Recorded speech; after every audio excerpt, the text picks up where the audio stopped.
know why Mckay became Mckay or how or when, but it did. John Mckay and his wife Margaret owned a farm in Damside of Rusty, which is off to the right in the center picture there. Their son John, I have a little pointer thing, don't I? Yes, Little pointer thing? I can do if I watch. Little multitasking here. I All can. right, there we are, Rusty. I can just. Their son John lived in Port of Menteith in the Scottish Highlands, which is there. And his wife Catherine McGregor was from nearby Aberfoyle, which is over here. So the eldest that we were able to trace in Dam of Rusky, which to my best guess is that it was closer to the water. I don't know. Son in Port and the son's wife in Aberfoyle. I do not. Sorry? We're a Lord and Lady. Oh, yes. Jen bought me a, what was it called? It's a plot of land. So we are each, he's a lord, I'm a lady, Of course. of A Aberfoyle. foot. Oh, yeah? Oh, cool. We each own 1 square foot of land. Ooh. And if you own land anywhere in Scotland, you have a title. So I am Lady Jennifer and he is Lord Robert of Aberfoyle. Wait, when you, doesn't that mean you can? You might have to bow at them. It now. means nothing. And he can lord it over here. It means I own a square foot of land, that's all it means. Yeah. But You have to it's bow kind at of- her and be yes. like, my lady, But every it's, time you see if her I for a really citizenship. wanted to, I could sign my name with lady in front of it. Wouldn't that mean you'd be able to make anything that 1 square foot of land? True. Yes, technically, Kind of hard. they actually did plant a tree there with a little plaque with my name on it, but I'd have to go to Scotland to see it. Wow. But it's kind of cool. It was his birthday present when you. Now, you have a map of Scotland over to the right. So Right. the Highlands are located, The Highlands are typically up in this space. yeah. This, I guess, was considered Highlands. Everything that I've read says that they were in the Highlands. Right. So maybe But the red Highland- dot is maybe where the we're Highlands. talking about, Yeah, right? the red Yeah. dot is Rusty. So you can get a feel for, and you can tell it's kind of a topographical map. So I imagine that's higher land than this is, right? Probably. All right, so John and Catherine had Donald, who was a sergeant in the Scottish 76th Regiment. His regiment was sent to the colonies to guard New York and Staten Island during the Revolutionary War. Guess what side he was on? British. British side, that's right. Yeah, that'd be the right side. Yeah. So make sure when you're learning about this in school, you tell them that.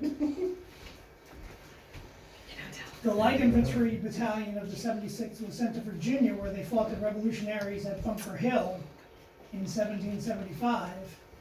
The Grenadiers of the Bunker 76th. Hill was Massachusetts. Yeah. No, Scotia. Yeah. Okay. How's it different thing? He did both. He Anyway, Here's He did a both. smaller hill. That's Bunker Hill Junior. Bunker Junior, all right. Then he went to Massachusetts. Bunky.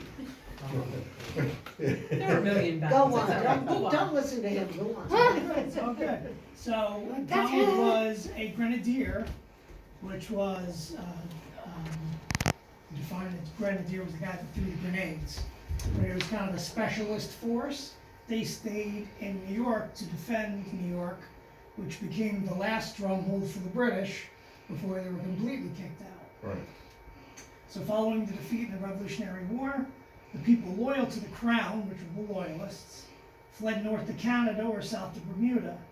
Troops whose enlistment were given the choice of whose enlistment were up, were given the choice of either returning to England or moving to Canada. As a sergeant, Donald chose to go to, as a no longer enlisted sergeant, Donald was granted 200 acres and a year's worth of supplies and came to Nova Scotia. Caught one of the last boats out of New York. Boat carried 383 people and departed in October of 1783. So if you can imagine how long it might have taken in a boat to get to Nova Scotia and what the weather was like in October. Pretty cold. The lot received in Shelbourne was mostly swamp and wetlands, but he was able to purchase a small parcel and build a temporary shelter to survive the first winter there. The next spring, he got a plot of land in Jordan Falls, which became home. It was in Shelbourne that Donald married Margaret, mother of Hugh, and Margaret died shortly after the birth of twins Simon and Margaret. He then married Sarah and had a couple more kids. So if you look at the genealogy that everybody got a copy of, if you look at generation 2, and this will be a fun little project for everybody, you see Simon Mckay, that's correct. Janet goes away, John goes away, Catherine goes away. That was bad data, they're not part of the line. And this was only just confirmed to me when we were at the library down the street. Margaret is correct. Peter is not correct. Hugh is correct. Alexander, no. Mary, no. Elizabeth, yes. And Robert, no.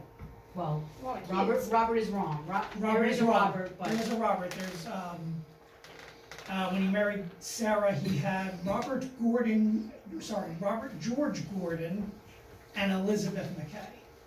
So there is a Robert, but not that McKee. So if you go through generation after generation, you can go through and just wipe out all of those descendants. It's about 13 pages because I did it once. I have a file, I taped all that up, so I have the electronic file, so I can update it, Yeah. and I can send it out to everybody, I can share it with everybody. I just need everybody's email.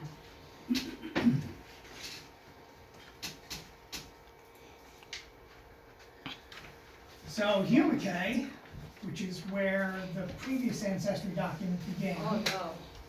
Oh no? That's a lot of, Hugh was born in Nice Shelbourne. quote. What's that? Nice quote, Oh yeah, that's a lot. nice. thought you liked it. That expletive was not there when I said it. Yes, it was. No. You sure it was. It was like the 5th time you stumbled over an Elizabeth that wasn't the right Elizabeth. Anyway, so Hugh was born in Shelbourne in 1788 and married Anne McPherson, who was from nearby East Jordan, just up the road. They had 16 children. Those children included Donald, Hugh Robert, and Nathaniel, all of whom were born in Jordan Falls. Hugh and Anne and several of the children immigrated to the U.S. in Boston in 1849. So we've got a picture of Jordan Falls, and then the Mckay Lakes that we drove by on our way in, the road coming down the middle there. That's how we came in to town when we arrived at the end of last week. So, Donald Mckay. This is a picture of me and the boys in front of a monument that lists all of the ships that he built. This is on the Boston Harbor and on Castle Island. Really quite something. So Donald was a famous shipbuilder from Boston. He got his start as an apprentice in New York, and after 4 years started doing freelance work. After completing an already started ship, Donald became a partner in a couple of different shipyards. His desire to own his own shipyard led him to reject a multi-year offer to stay as a partner at one of the places and to open a yard in East Boston. So again, this is Castle Island on the Boston Harbor. Castle Island. Castle Island, right behind the monument, is a fort, Alright. a military fort. Really big one. Yeah, With a great view of the airport, yes. exactly. We close it there, we close it. Doesn't matter. So this is the other four corners, the other two sides of the monument. And in the middle there, several years back, we found his gravesite north of Boston, and that's Oh. his stone and another stone with an anchor on it, and there's several stones in the plot. He built a ship called Santa Claus. He did. Yeah, the Santa Claus. Hackett's, Traders, and Clippers. Yes. And this is in North Boston, or north of Boston. It's north of Boston. No, Okay. Well, it's east of Boston, actually.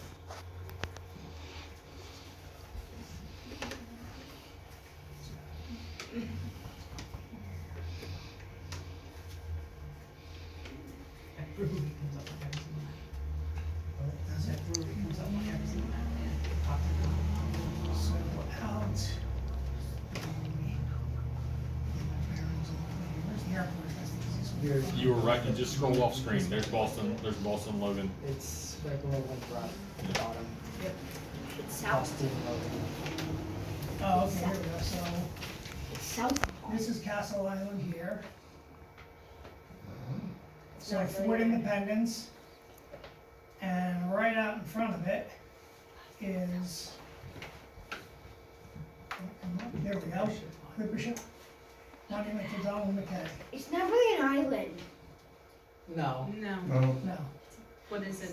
but they call it Castle I believe it might have been What when it is was it? made.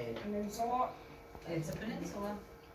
Wait, the thing in between Castle Island and So that is it's- an island. It's southeast of Boston. Excellent. Thank you.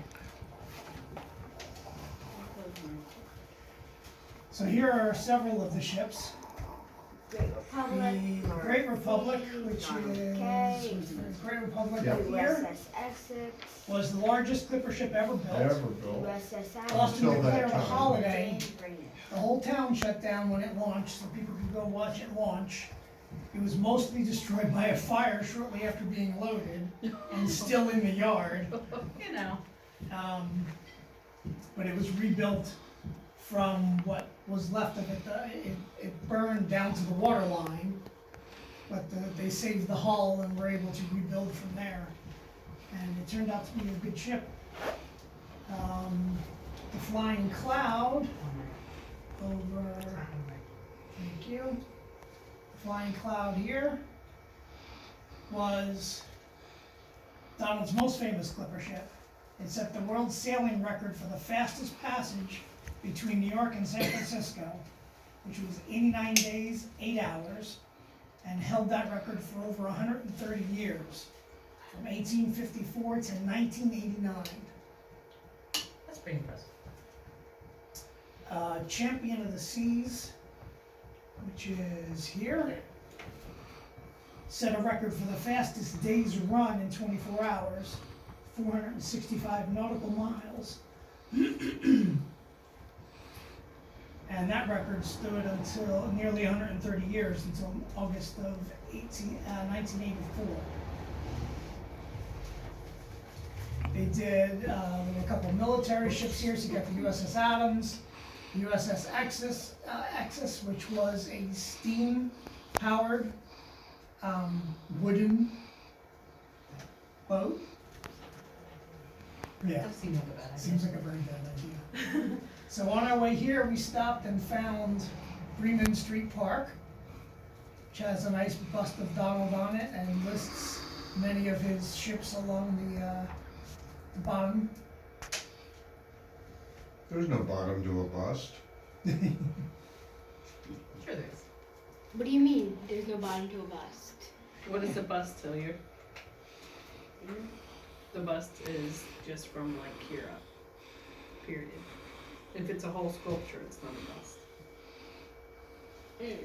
So if you start in the bottom right, this was Donald Mckay's house. And it's got a nice little plaque, and it's really turned into something wonderful looking now. We were It there, was what, really- 4 days ago, 5 days Yeah, ago? That's what it on looks our like. way in. There's Ian. Mm-hmm. It is in such a horrible state of disrepair. Oh my. Who's it owned by? It's privately Privately owned. owned. There are 3 or 4 mailboxes on the front of it. Mm-hmm. It's a landmark. They put up Yeah. the plaque. It's a landmark, but Yeah, you'd think some historical society would have something to say about that, but apparently not. yeah, it's a real disaster, which is a shame. What was My it, what lawyers does better, the, oops. what the, do you recall what the plaque says about the columns?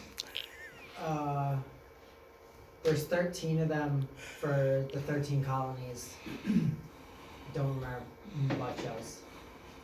These are the He white just- white That's columns cool. He here. just wanted Yeah. columns, basically. Yeah, they're not, obviously they're not structural, but he wanted to be able to represent, you know, his standing and all that, and so that's what he did. But it's a beautiful house, and it's actually in a really, really nice neighborhood. Yeah. Every other house on the block is like pristine, and then Except there's for this this. Yeah, it's a shame. So we drove down the road from there to try to find roughly where the shipyard was. Yeah. That's the closest we could get to the water, it was behind a grocery store. And this is a historical picture of the boatyard. Oh, wow. You got pretty, like, Yeah, that's not bad. accurate standing. Yeah, I mean, is that the It's not same? the same spot. It looks like the same pier running out in the water. That's crazy. So. Yeah. Yeah. Wait, it might Probably not, actually but be. sure. The bird too. It might Yeah. actually be the same spot. I mean, like, That's right. those I two thought it pictures was- are uncannily it's similar. Yeah. Guys, It's the same bird. that one and that one look. You even got the square structure in the same spot. I mean, like, two really Yeah, uncannily it is. similar photos. And that I might took be the that same. and then I found that, Yeah. so. That's That's funny. bizarre. So here, sit down, buddy. The bird was telling you where to take the picture. So this is Mckay Library just down the street, Mckay Lakes, and this is the monument that we passed on our way up to Salem yesterday. At the red light. At the Yes. flag, yes. Where I came running up to you to knock on the window. Look, look. You didn't get a picture of Mckay Dental Practice? Mckay, what? What is the red plaque No. say? No, it's the Mckay Memorial Dental Practice. Yes, it is. You're right. What was that, Dad? The red plaque, what is that? I can't read it. It's, I don't know if I can read It's it. right behind, it's on the other side of that anchor that you see. Yeah, What does it It- say? It's, Oh, what it's does it say? dedicated to Yeah. where he was from It locally. just, It's, John Mckay was born here, Yeah. built a bunch of ships. and then again in French, Yeah. which is why it's so Of course. Again in French. Everything here is in French. Yep. Well, it's in English and then French. That's how much. All right, Nathaniel Whitworth Mckay That's the first thing I Maybe you think, yep. founded what was known as the Atlantic Works in Boston, which was a shipyard in the same spot as his brothers, after his brother stopped building ships, which eventually became part of Bethlehem Steel. He was a partner in the Mckay and Aldous Iron Works. They manufactured locomotive engines, tenders, marine engines, iron and wooden steamships, and sugar mills. now, what was the name of the works again? The Aldous, Mckay and Aldous Iron Works. Aldous Iron Works, okay. Yes. McKay's, Well, no, the one that, you want the one that became Bethlehem? That was Atlantic Works. Atlantis, okay. Atlantic But Works. the Aldous Works produced The the Aldous Works locomotives. produced the locomotive. That's what I wanted to know. Right. The Atlantic Works built the ships. Right. You don't have your glasses. So the Central Pacific bought several of Nathaniel's locomotives, and they were nicknamed Imitation Masons. He had pilfered a leading engineer from Mason Machine Works, which was the more popular rival company, and intellectual property was not a thing at the time, so the guy came to work for him and built this, basically the same locomotive. One of those locomotives was the number 29 Antelope, which pulled the first passenger train over Donner Pass to Reno, which was a big deal at the time. Legend has it that the Antelope was also selected to pull the Central Pacific President Leland Stanford's special train to Promontory Summit in Utah for the Golden Spike Ceremony, which is where the east and west rail lines finally met up. The train started from Sacramento and everything was going well until it passed through the Sierras. A group of railway laborers, unaware that the train was coming, rolled a log downhill close to the tracks, and before it could be moved, the antelope sideswiped it, damaging one side of the locomotive. And the train went to the nearest place and got swapped out with another train who went on to do the Golden Spike ceremony. Nathaniel worked as an engineer in Brooklyn, was involved in building a lot of bridges in South America. I couldn't find any proof of that except for what was written stating that. I was looking for more so I could give you some bridges, but I didn't find anything there. He did own the famous Dewey Hotel in Washington, D.C. And he was well known in Washington, D.C. He prosecuted a claim on behalf of his brother for building ironclads during the Civil War and won a little bit of money, but not nearly what he was looking for. He actually died a millionaire on his Atlantic City honeymoon a few weeks after marrying his third wife, who was 23. He was not Showed him. 23. He was not 23. Served him right. Too much. So then we get to Hugh Robert Mckay. And here we have the 1960 US Census. You've got, 1860. sorry, 1860 Census, thank you. You've got Hugh, his wife Margaret, Jordan, it's hard to read the handwriting, but you get Gordon, and down the line, you got the twins there. It shows Hugh as a wheelwright. And that they were born in Shelbourne. The picture is of Hugh with his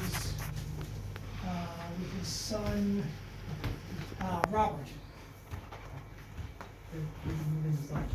So that's Hugh and Dr. Reverend Robert Mckay in the picture there.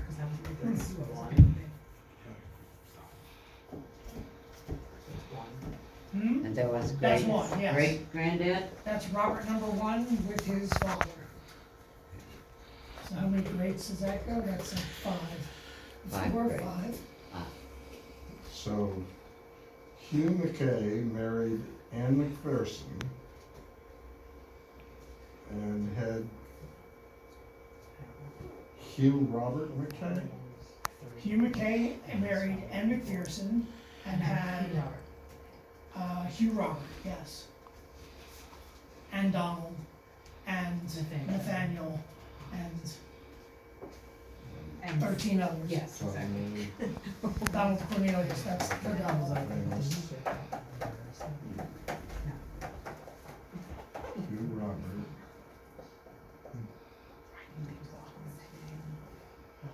And Nathaniel Whitmer. Right.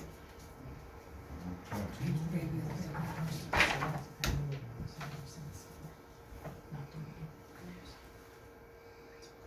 Hugh Robert had Robert. Yes, Hugh Robert had Robert. In Ancestry, if there's a little green leaf there, that means there's more information there for me to take a look at and see if that's that person. And the little people next to someone is their tree. So for some reason I have Joseph's parents. Probably because I accepted a census or something that listed them. So here we have the Reverend Dr. Robert, Yep, we've seen that picture before. and there's Robert, Robert Barnes, Robert III, and Mwah! birthday boy. Oh, that's pretty cool. Yeah. That was pretty prominent growing up.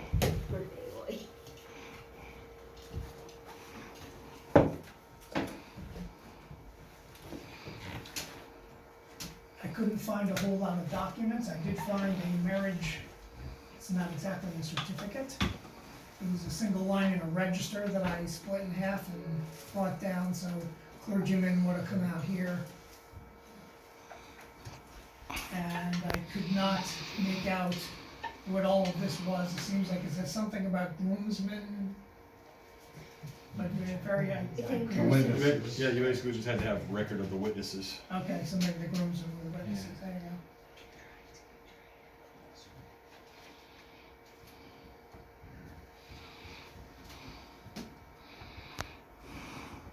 So Robert and Harriet had Robert Barnes Mckay in 1886.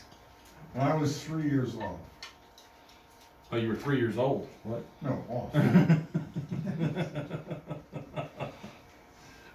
Wait, what do you mean talking? I've told you father, about my tongue grandmother, mother? that's the first picture you've ever seen of her. Wait, what does it mean tongue of father, tongue of mother? Where's that? Tongue of father. Oh, what language they spoke? Oh. Explain. Because it was probably English.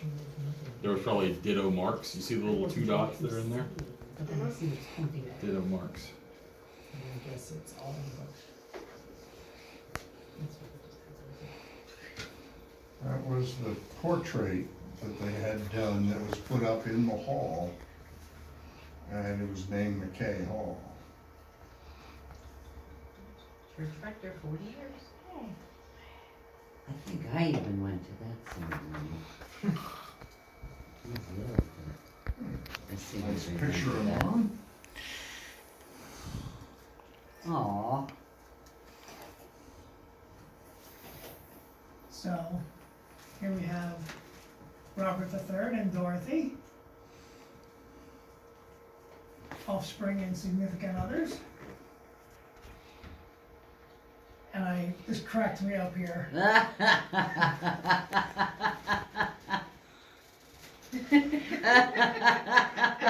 Pure gold. Oh, speeding. He was so mad that there was a policeman hiding in the Monroe School lot, right next to 130. And he's tooling down the road and this guy comes out. He was really I pissed. just think it's hilarious that that's news. It was worth putting in the newspaper. Yeah. That was one of the newspaper clips in that box, right? That was one of the ones, like, we had the actual newspaper. No, I dug that up on his Oh. just doing a random search of Robert Mckay. What is the picture to the farthest left? I can't see it. It's the only picture that I could find online of Gail. It's a class, It's like a Oh, yearbook okay. it's a picture. gallery Okay. yearbook. I Okay, thought that was neat. all right. A yearbook picture? Yep. Yeah. She went to St. Mary's Hall. Okay. How old was she? So this is the wedding announcement. A lot of the pictures on Ancestry are yearbooks from like, I Yeah. gotta take. starting in like I the love 50s and forward. A lot of them are from yearbooks. So this is the New Jersey announcement from Mckay Sturgis. And this, in the society page, is the announcement in Missouri. Chillicothe. Oh my, my. Quite the write-up. Hmm. Wow. That's a lot of words. Yes. Yeah, it is. I've never seen that. Those are wow. Well, why did you start doing it? I was just rubbing your back. Or right, not like, sorry.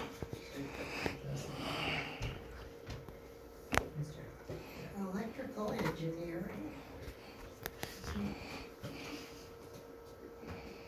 The bride's mother wore a dress of soldier blue with a shoulder corsage of red roses.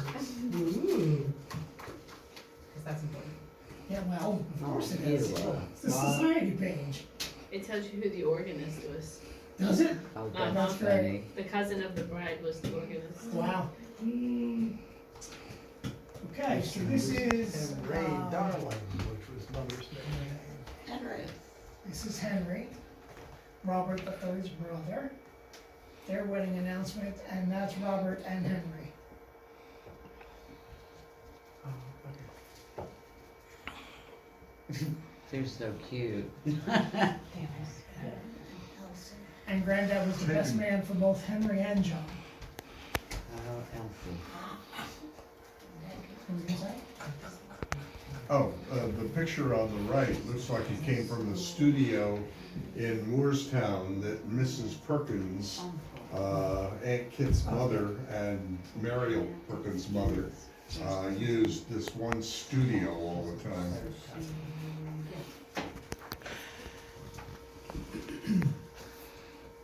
Oh, I wish I could see that Henry and Elsie picture closer. The picture of them together? Yeah, I can Pull it up. pull that up, I have that, Yeah. do you? yeah. That's a scanned picture, but, it shrinks down to. Or just, or you've got the slideshow thing, you just didn't bring it down. Oh, Elsie was something else even at that age. Oh, yes. Oh, boy. Voice. Can you squeeze through? Oh, God was your Oh, she was sick. right over there, I'm gonna just, right here, right. Here, how about you step back some? Hamill, okay. It's a good picture of Pam, but I don't remember ever seeing a picture of Elsie in her younger years. He doesn't think You'd wanna have it in color, I'm sure. Oh, yeah, 'cause I had to have the bright orange lipstick. The red hair and the bright orange lipstick. Or whatever her color of choice was. It says that my dad is Robert B. Mckay III. Right. I thought that was interesting. Huh. Lawrence Mckay and the Reverend Dr. Robert Mckay, D.D., officiating. Thank you.